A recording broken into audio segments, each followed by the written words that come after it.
Salut les amis, j'espère que vous allez bien. On se retrouve pour une nouvelle vidéo spéciale Mercato. Beaucoup d'actualités encore une fois au programme, dont notamment une énorme surprise avec peut-être un grand retour. On en parle dans quelques instants.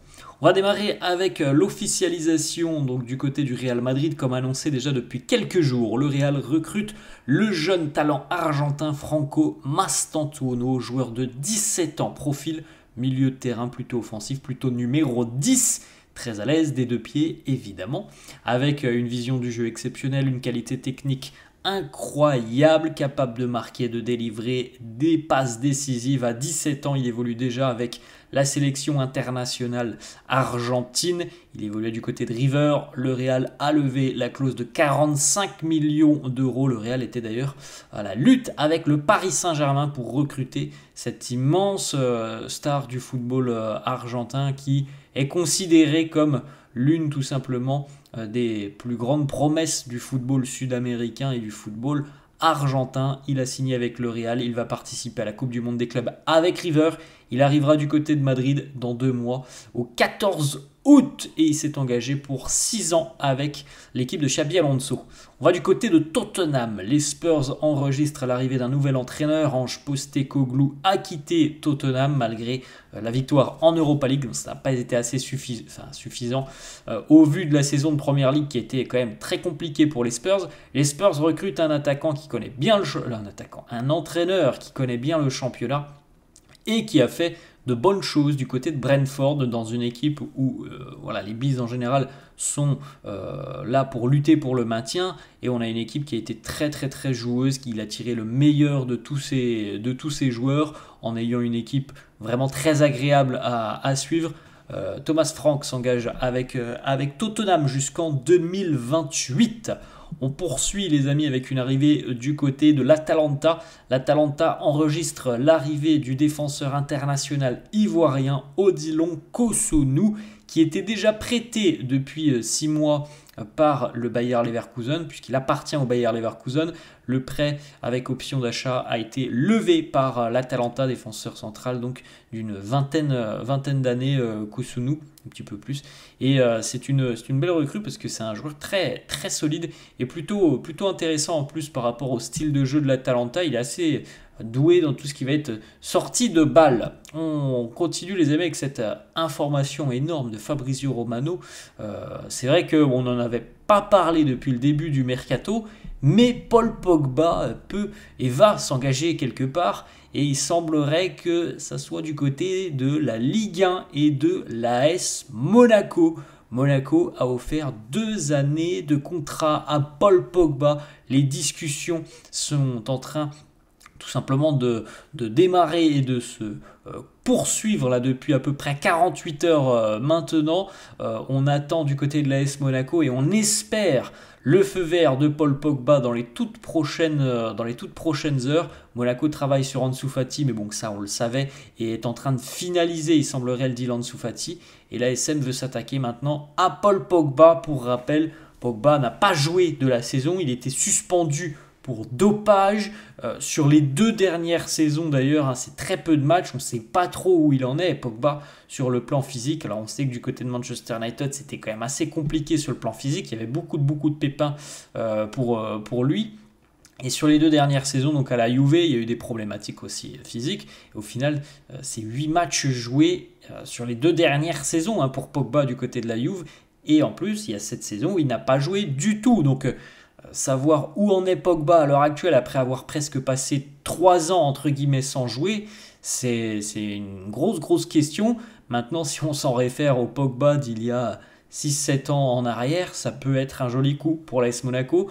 On va suivre tout ça parce qu'il y a des discussions, et ça serait peut-être une très bonne idée pour Paul Pogba de rejoindre l'ASM dans son objectif aussi de pourquoi pas participer à la Coupe du Monde avec l'équipe de France l'année prochaine, à 32 ans pour Paul.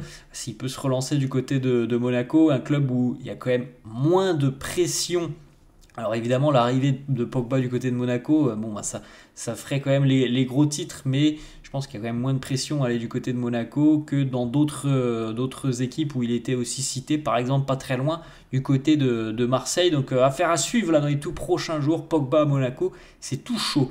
Ensuite, on va du côté de Manchester City. Kyle Walker va quitter City. Il était de retour de son prêt du côté de Milan.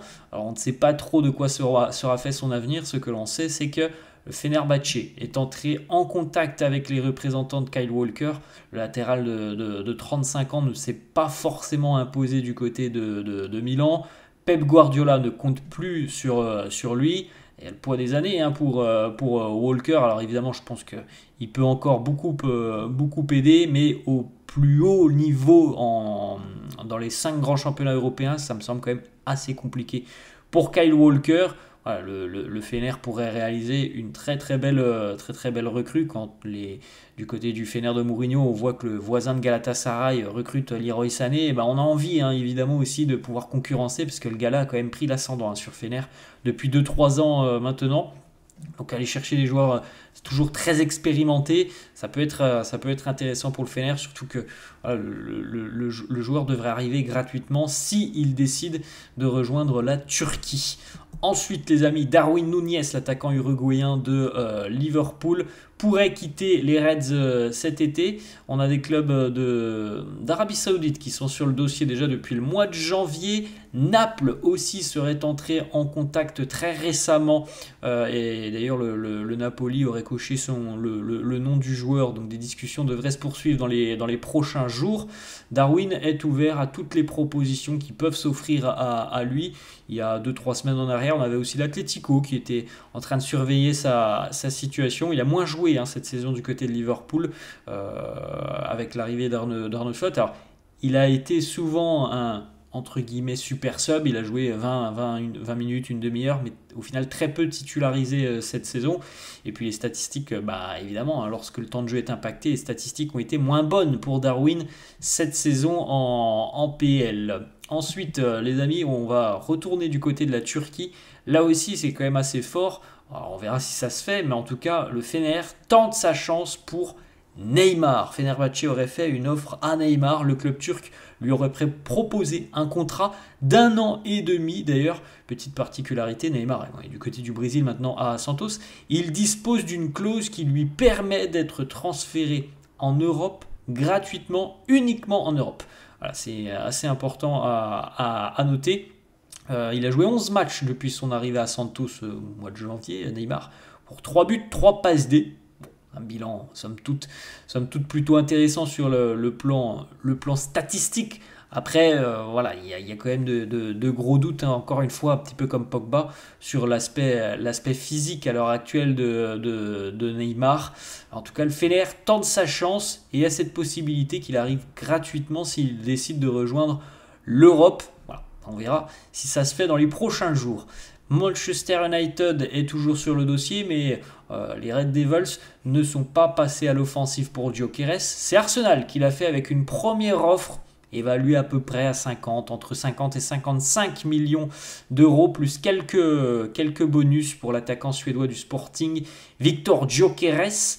La problématique, c'est que le Sporting ne voudrait pas discuter en deçà de 70 millions d'euros. Donc on est au final pas très loin quand même. Affaire à suivre. C'est en train de se tendre quand même entre Gyökeres et le Sporting depuis quelques jours. La clause libératoire du joueur, elle n'est plus la même qu'il y a quelques jours en arrière. Donc ça se tend un petit peu. Alors après, voilà, on répète encore une fois que son avenir s'écrit normalement du côté de la Première Ligue. United, Arsenal, peut-être Chelsea. À l'heure actuelle, c'est plus Arsenal et United qui sont sur le dossier. On va, les amis, du côté de Loïs Openda qui serait ouvert à un départ de Leipzig. Loïs Openda, ancien attaquant lensois qui évolue donc au RB depuis 2 ans maintenant, il serait ouvert à un départ. On a des clubs anglais qui surveillent sa situation. Il semblerait aussi que des clubs saoudiens soient un petit peu sur le dossier. Openda qui a vécu une saison plus compliquée. L'année dernière, c'était assez dingue quand même. Il avait marqué sur sa première saison en Bundesliga, il avait marqué 24 buts quand même au Penda. Cette saison, c'était plus compliqué. 8 buts marqués. Bon, il délivre aussi des passes D. Hein. C'est quand même quelqu'un qui est très, très doué offensivement. 8 buts, je crois, 7 passes D. Donc, c'est des statistiques très honorables. Mais on est loin de son standard de la première année où il avait marqué 24 buts avec le RB. Le club allemand demandera 60 millions d'euros si une équipe veut le recruter. On va du côté d'Arsenal, les Gunners, on va terminer là-dessus d'ailleurs, les Gunners qui devraient peut-être perdre le défenseur ukrainien, le latéral gauche ukrainien Alexander Zinchenko, puisque l'AC Milan est intéressé par Zinchenko, qui lui aussi a beaucoup moins joué cette saison du côté d'Arsenal, avec l'émergence par exemple d'un joueur comme Miles Lewis Kelly. C'était plus compliqué pour Zinchenko. Donc il y a de grandes chances qu'il quitte Arsenal cet été. Voilà les amis, la fin de cette vidéo, j'espère que ça vous a plu. N'hésitez pas comme d'habitude à lâcher un petit pouce bleu, n'hésitez pas à vous abonner à la chaîne, je vous souhaite une très bonne journée, je vous dis à la prochaine. Ciao.